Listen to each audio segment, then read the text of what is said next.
orang bilang kita defensif, ya lawan Korsel jelas, jelas dan itu udah di setup oleh Coach Nova, mereka akan tampil defensif. Ya. Pertandingan pertama dan pertandingan kedua itu menunjukkan ya Coach Nova mau dan tahu gimana cara manfaatin tim ini gitu. Kita harus tetap mempertahankan Coach Nova. Bisa aja tiba-tiba mau Piala Dunia diganti pelatih. Assalamualaikum Piala Dunia. Assalamualaikum. Senggol dong Pildo nih bos.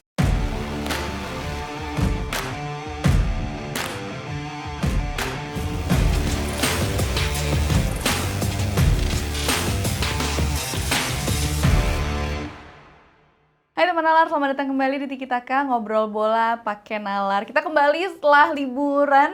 Walaupun tayangan tetap ada ya. Tetap ada dong. Benar ini maaf izin buat semuanya teman-teman. Hari ini kembali bersama aku Noella, ada Mas Sabto Haryo dan juga ada Riza. Hola. Widih, hola. Bersama Riza Palevinho. Palevinho, username itu ya. Username. Hari ini kita mau membahas yang menggembirakan ya. Kita turut bergembira karena timnas U17 kita ini officially bergabung. Assalamualaikum Piala Dunia. Assalamualaikum. Senggol dong Pildo nih bos. Jadi nanti soon akan ada perempat final untuk Piala Asia, U17 Piala Asia dan udah officially masuk ke World Cup FIFA U17. Ini menarik banget karena ini berarti pertama kalinya juga ya Mas? Sebenarnya tahun 79 sudah pernah lolos, lalu kemarin terakhir tahun 2023 kan kita jadi tuan rumah. Ya. Kita lolosnya karena kita tuan rumah gitu. Sementara sekarang kita betul-betul lolos lewat jalur kualifikasi. Jadi mendahului seniornya. Kita lolos duluan. Betul, mudah-mudahan nyusul ya. Dengan hasil Mudah-mudahan yang menyusul. luar biasa juga ya, 1-0 atas Korea Selatan, 4-1 atas Yaman, udah bisa ngebantai nih. Yes. Terus kalau kita lihat ini ada top skorernya Evandra Florasta, ini top scorer sementara di timnas U17 lewat 2 gol pada saat versus Yaman dan menjadi pahlawan kemenangan dengan 1 gol pada saat yang Korea Selatan itu. Berarti kan udah ada 3 gol nih dalam 2 match. Ini gimana melihat performasi Evandra? Iya, ngeliat Evandra sendiri luar biasa sih ya, karena dia sendiri dalam 1 tahun terakhir progresnya juga begitu bagus banget, akselerasi karir dia, dan dia juga salah satu nama pemain termuda yang dibawa sama Coach Indra Syafri di ajang Piala U20 sebelumnya ya. Jadi dia pasti punya sesuatu yang spesial sampai-sampai dia bisa promosi secepat itu, akselerasi karir dia bisa sampai ke U20 dan di U20 pun juga namanya bukan sekedar pelengkap skuad doang gitu, tapi dia dapat juga menit bermainnya cukup banyak, jadi saya rasa ini anak emang spesial banget Evandra ini, usia 16 tahun dan udah jadi top skor kita sementara di ajang Piala Asia U17 ini, jadi perkembangan dia begitu luar biasa dan kualitas dia sih itu yang membedakan, kualitas teknik dia, passing-passing dia, pengambilan keputusan dia, memang masih banyak aspek yang bisa dikembangkan, tapi apa yang dia tunjukkan sampai sejauh ini tuh udah oke, udah bagus dan saya rasa dia salah satu pemain paling krusial yang kita milikin, bahkan di Piala Asia U20 di ajang U20-nya, saya ingat timnas kita mainnya jauh lebih bagus ketika ada dia di atas lapangan gitu, ketimbang ketika nggak ada dia. Jadi apalagi kaki kiri juga kan, stylish juga mainnya. Jadi ini pemain spesial dan saya rasa ini kita berkah banget punya pemain usia 16 tahun macam Evandra kayak begini sih. Mas Sabto lihat pengembangan dia? Gol lawan Korsel ya, agak deg-degan juga ya. Itu dia. Ketepis tapi bisa disambar kayak golnya Xabi Alonso ya. 2005. 2005. Itu kan butuh insting ya, ketika bola lo mantul lo nyamber lagi pada saat yang tepat dan kiper sedekat itu bola harus kemana, dia hajar ke atas dan bisa menjadi gol. Pada saat mencetak gol itu setelahnya kan sempat teleponan juga sama UK, sama Bung UK, dia tanya lo kenapa penalti gitu. Waduh saya gemeteran mau nendang penalti gitu. Cuman terlihat ini pemain kemarin pas ngambil penalti kedua udah beda banget ya. Tenang banget, gaya Jorginho bahkan ya. Lari dia tahan dulu, dia tunggu kiper jatuh baru dia tembak. Itu butuh ketenangan. Lalu gol kedua dia bisa dibilang ya semi tap in lah. Tapi kan untuk bisa memposisikan diri di situ kan lo butuh insting juga dan itu diperlihatkan Evandra di situ. Ketika bermain melawan Korsel mungkin memang tidak bisa keluar aspek dari ofensif dia. Karena ini pemain kan punya sisi ofensif yang bagus, tapi ketika bermain melawan Korea Selatan, kan kita lebih sit deep di belakang, kita lebih main low block, sehingga pemain-pemain yang punya kualitas untuk sisi ofensif yang bagus, itu agak sedikit terlimitasi gitu. Kemarin di babak kedua, awal-awal juga ketika masuknya Fandi Ahmad, lalu dari sisi kiri, yang menggantikan Alberto juga masuk. Itu kan penumbukan di gelandang sehingga dia baru bisa keluar ketika pemain-pemain seperti yang lebih ke tengah, dia akhirnya yang maju yang bisa mengambil inisiatif untuk serangan. Ketika sebelumnya kan ada 3 pemain yang betul-betul menjadi sentra serangan ya. Ada si Goli, ada si Mirza, sama Alberto, sehingga Evandranya nggak terlalu kelihatan nih karena dia bermain di tengah. Tapi ketika 2 pemainnya cabut, akhirnya dia bisa memposisikan dari dirinya untuk bisa masuk ke dalam kotak penalti. Nah, insting-insting seperti inilah yang membuat Evandra tuh bisa dibilang outstanding lah dibanding pemain-pemain yang lain yang ada di lini tengah gitu. Kalau kita bicara di belakang, memang ya ada Matthew Baker, ada Putu Panji, banyak pemain-pemain yang kualitasnya oke lah kemarin di belakang. Cuman dari tengah dan insting dia untuk bisa membantu offense, itu yang membuat Evandra tampil mungkin di atas rekan-rekan yang lain ya. Dari sisi kualitas terlihat sangat luar biasa kemarin. Ada nama yang menarik perhatian publik juga yang Mas Sabto udah sebutin, ada Matthew Baker di sana. Nah, melihat performa Matt Baker ini gimana, Rizal dan juga Mas Sabto?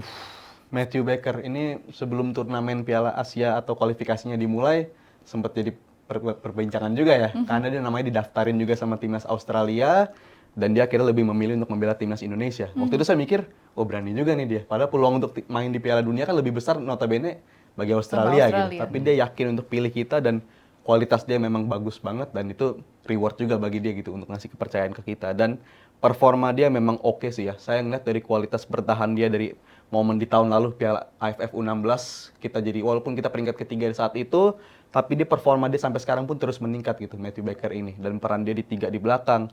Kapan sesekali mereka juga tahu dia harus inverted ke tengah tuh dia juga tahu ngisi peran itu, dan saya ngeliat peran dia memang sekrusial itu, terutama udah chemistry udah ketemu menurut saya sih Mas ya, di area belakang 3 di belakang sama di kiper pun udah nyaman banget, dan kita kayaknya nggak lepas dari peran dia juga kenapa kita bisa ada di titik ini berkat Matthew Baker dan area belakang khususnya. Karena dari 5 game terakhir, kalau dihitung dari kualifikasi ya, sampai di sekarang kita hanya kebobolan 1 gol tadi malam doang. Itu pun dari set piece gitu, dari penalti. Tapi dari open play, kita sama sekali belum kebobolan dalam 5 pertandingan terakhir yang pertandingan resmi ya. 3 pertandingan di kualifikasi lawan Kuwait, bahkan lawan Kuwait Matthew Baker bisa mencetak gol gitu waktu saat itu. Jadi 3 game di kualifikasi kita solid banget bertahannya. Di lawan Korea Selatan kita bisa survive, nggak kebobolan juga. Dan di pertandingan kemarin kebobolan 1 itu pun dari penalti. Dan menurut saya Matthew Baker punya peran penting dalam mengkoordinasi lini belakang kita bisa sesolid itu sampai sejauh ini sih. Gue ngeliat dia tuh kayak kita waktu Jay Inces datang ya. Impact-nya tuh seperti itu gitu. Punya ketenangan yang luar biasa di usia ya masih segitu. Kan ini sebenarnya kan bersama Evandra didaftarin juga ke U20. Cuman akhirnya dia concentrate untuk di U17 sehingga dia mengatakan bahwa gue ingin fokus untuk U17 untuk turnamen ini sehingga dia bisa tampil optimal di sini, dan itu ternyata pilihan yang tepat.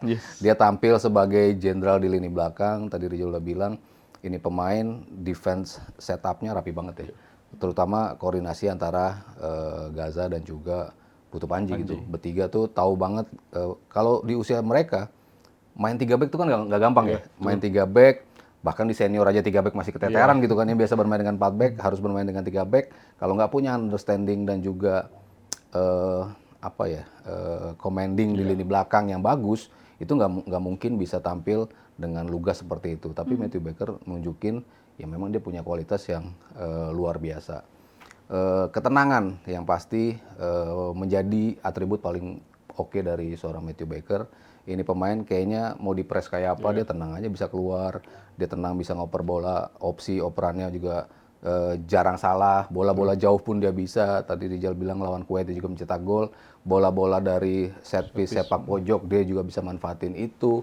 Itu kan atribut plus dari seorang defender gitu. Cuman yang utama dia dalam menggalang pertahanan, itulah yang membuat kenapa kita bisa tampil luar biasa selama 90 menit melawan Korea Selatan, lalu kemarin juga ketenangan yang luar biasa bisa membuat tim ini akhirnya punya kesulitan yang bagus, membuat frustrasi tim seperti Yaman yang di kualifikasi mereka juara grup juga.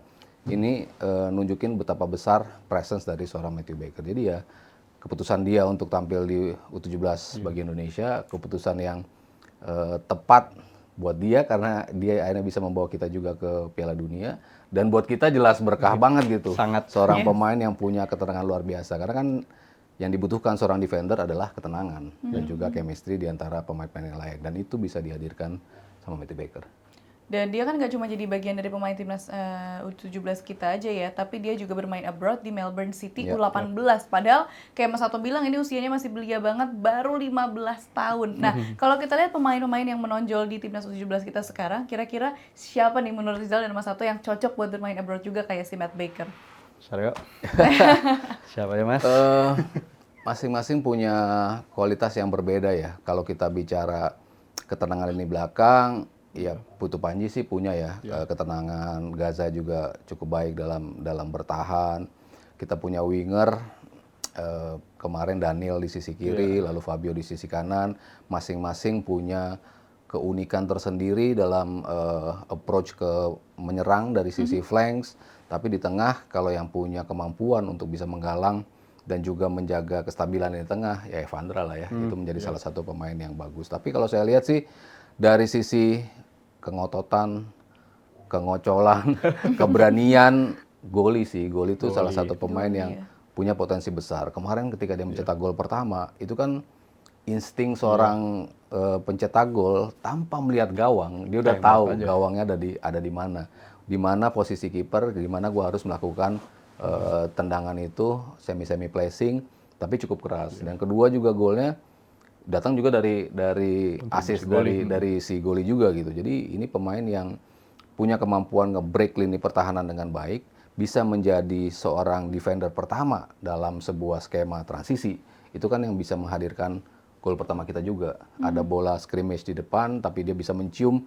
Kayaknya kalau gua press, ini bisa goyang nih pemain bertahan lawan. Dan ternyata keputusannya tepat, bola bisa kerebut dan bisa dia cetak menjadi gol. Jadi kalau tadi Noe bilang prospek pemain kita yang kayaknya bisa gitu ya untuk bisa tampil di luar, ya Goli salah satu nama yang mungkin layak dikedepankan. Di mana cocoknya Zal?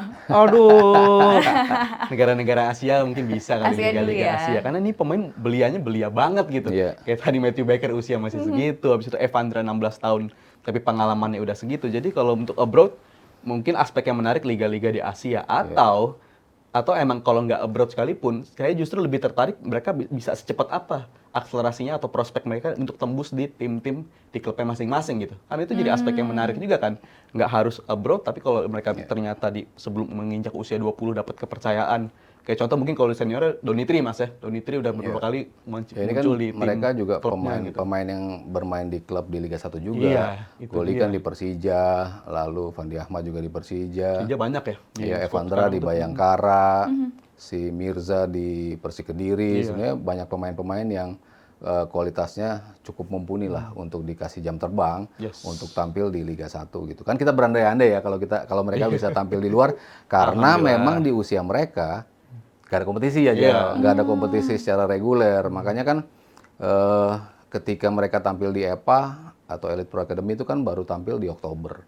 Dan tidak cukup panjang kompetisi yang memainkan EPA ini gitu. Sehingga mereka cuma ada sekitar 3 bulan ya untuk berkompetisi gitu kan. Sementara yang dibutuhkan pemain-pemain seusia mereka kan memang jenjang kompetisi yang panjang, yang sama panjangnya dengan tim seniornya, sehingga mereka punya jam terbang yang cukup di level yang tertinggi setiap pekannya. Mungkin kalau tadi Noe berandai-andai mereka bisa tampil di luar, karena mereka bisa mendapatkan apa yang mereka tidak dapat di sini. Mungkin kaitannya seperti itu ya. Tapi untuk berangkat sendiri ya mungkin nggak mudah juga gitu. Cuman ya mungkin dari sisi mereka bisa bermain dan mendapatkan kompetisi secara reguler, itu yang lebih utama sih. Apalagi liga-liga, kenapa saya kalau condong kalau abroad mending Asia, karena kita akui kualitas liganya memang masih lebih bagus dibandingkan kita gitu. Dan itu menurut saya untuk perkembangan mereka itu bisa oke banget. Dan lagi-lagi kalau contoh di atasnya lagi, kayak kemarin juga nama-nama di U20 back-backnya tuh Mesial gitu-gitu kan juga udah mulai abroad tuh ya, ke liga-liga Thailand. Jadi menurut saya itu bisa menjadi contoh.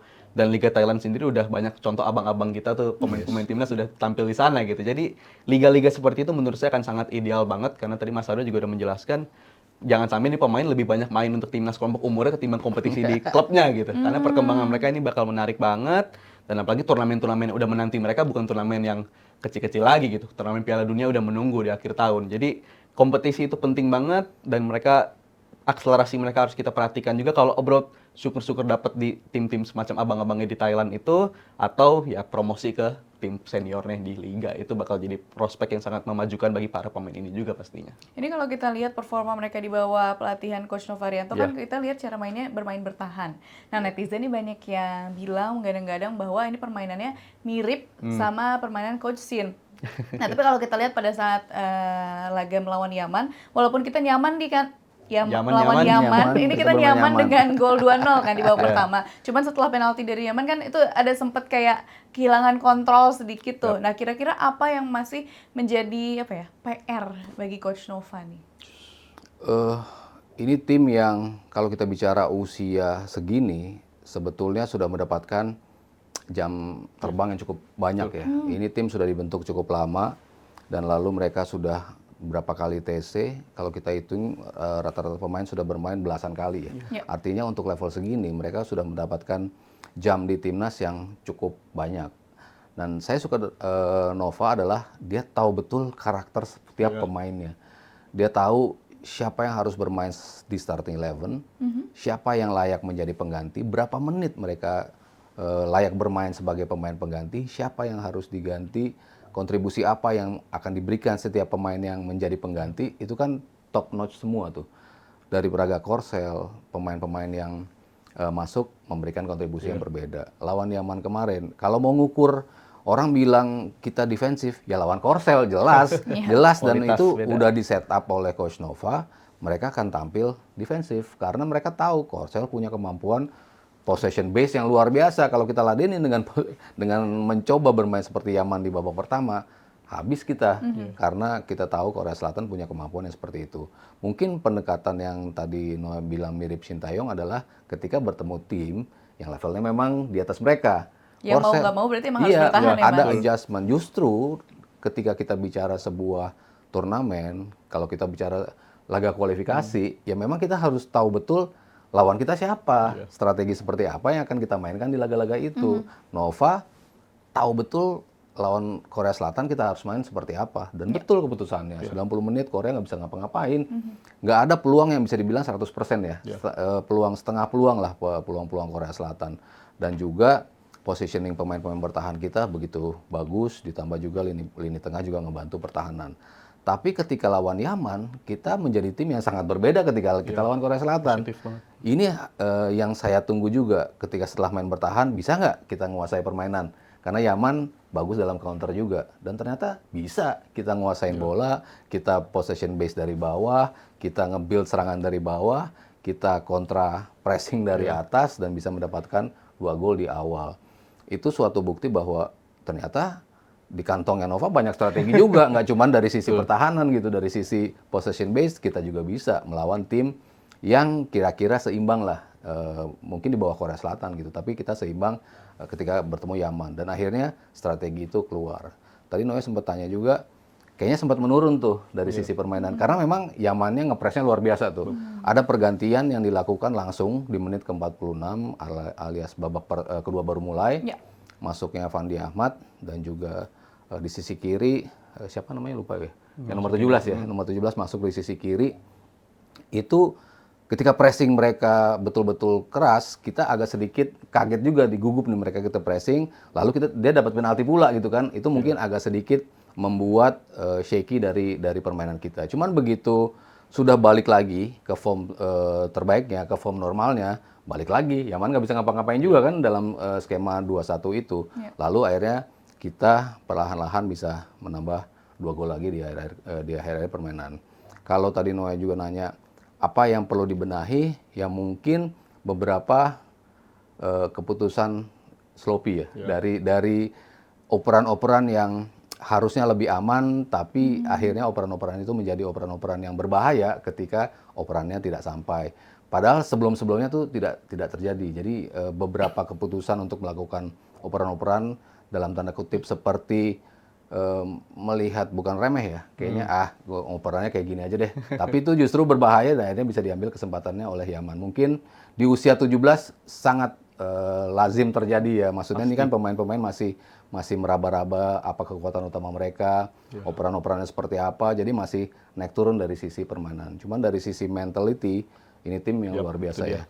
Kita sudah dalam 3 skema yang berbeda bisa dibilang, defense total kita sudah lewati, kita megang bola sudah lewati, kita mau dikejar sama Yaman, tapi akhirnya kita menjauh lagi sudah kita lewati. Jadi beberapa skema permainan sudah kita dapatkan dalam 2 game ini. Jadi ya ini pengalaman yang bagus banget ya buat tim Nova. Untuk skenario kita udah ketemu tadi skenario itu 3 itu yang dijelasin sama Mas Haryo gitu. Dan saya seneng banget kayak ngeliat 2 wajah timnas yang berbeda ya di pertandingan pertama dan pertandingan kedua. Itu menunjukkan ya Coach Nova mau dan tahu gimana cara manfaatin tim ini gitu. Dan kalau untuk pengembangan apa ya decision making udah pastilah. Tapi untuk anak usia 17 tahun, under 17, itu pasti terjadi dan mereka justru berkembangnya lewat momen-momen seperti itu. Dan kalau untuk apa lagi yang harus dikembangin, justru saya senang pertandingan kemarin arahnya jadi kayak begitu di babak kedua gitu. Karena jadi tes karakter bagi para pemain kita, dan itu jadi tes juga mentalitas dari para pemain. Dan saya rasa mereka udah cukup teruji di momen-momen seperti itu, karena kalau kita tarik mundur 1 tahun ke belakang, mereka jarang ketemu tipe-tipe game yang kayak begitu. Gitu.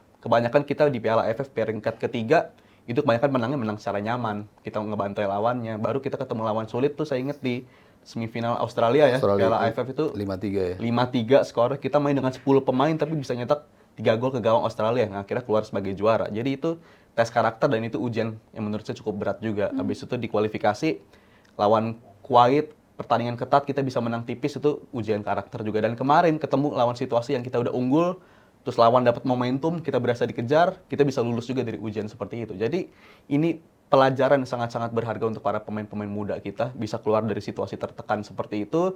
Dan itu saya ngebayangin dari anak-anak muda ini pasti booster semangatnya itu pasti lagi pada dapat banget nih pasti. Apalagi mereka juga cukup keras juga streaknya Coach Nova ternyata Mas ya. Mereka membatasi nggak boleh lihat sosmed segala macam di pemain-pemain ini biar nggak jumawa. Tapi menurut saya mereka udah lulus ujian sampai sejauh ini, tapi ya ujian besar masih akan menanti mereka. Tapi saya sangat puas lihat karakter para pemain timnas dan pertandingan-pertandingan tadi yang saya sebut semacam Australia di AFF, Kuwait di babak kualifikasi, dan pertandingan lawan Yaman, itu yang nantinya akan menunjukkan seberapa kuat kita bisa recovery dan akan ngebentuk mentalitas para anak-anak Garuda muda ini sih pastinya. Nah, World Cup U17 ini kan nanti akan bergulir di bulan November. November 2025 ya. Dan udah ada beberapa tim yang bergabung. Ini tim-timnya serem-serem juga nih. Udah ada Inggris, Prancis, Italia, Portugal, Brazil, sama Jerman. Ini kira-kira melihat kesempatan kita seperti apa? Karena ini kan negara-negara langganan Piala Dunia juga ya, mau yang senior, mau yang junior. Ya, yang pertama kita harus tetap mempertahankan Coach Nova. Bisa aja tiba-tiba mau Piala Dunia diganti pelatih, bisa jadi kan seperti itu. Kita kan nggak tahu ya keputusan dari federasi seperti apa. Tapi dengan pemahaman yang luar biasa terhadap tim, tadi saya jabarkan bagaimana understanding Coach Nova dengan para pemain, ketegasan dia, tapi dia tetap dekat dengan para pemain. Itu kan tidak mudah menjadi sosok seperti itu. Yang apalagi dia tahu satu persatu kekuatan setiap pemainnya, setiap pemain penggantinya, siapa pemain yang cedera, siapa yang harus gue ganti, bahkan kipernya kan juga kiper bukan kiper utama sebetulnya, tapi dia tahu kemampuan Dava ketika berdiri di belakang 3 back ini akan membentuk sebuah tim yang bagus, dan itu keputusan yang luar biasa dari Coach Nova. Sehingga yang pertama adalah harus tetap mempertahankan Coach Nova, apapun itu di Piala Dunia ya harus Coach Nova pelatihnya gitu. Yang kedua, akselerasi yang diberikan PSSI terhadap timnas senior dengan mempercepat datangnya pemain-pemain dari luar. Coba diperhatikan juga di U17 gitu. Maksudnya kita mendapatkan Matthew Baker, itu kan satu pemain yang impact-nya luar biasa terhadap tim gitu. Bayangkan kalau ada satu lagi di tengah pemain yang seperti itu, ada satu lagi di depan atau di wing lah. Jadi ada tambahan 3 pemain.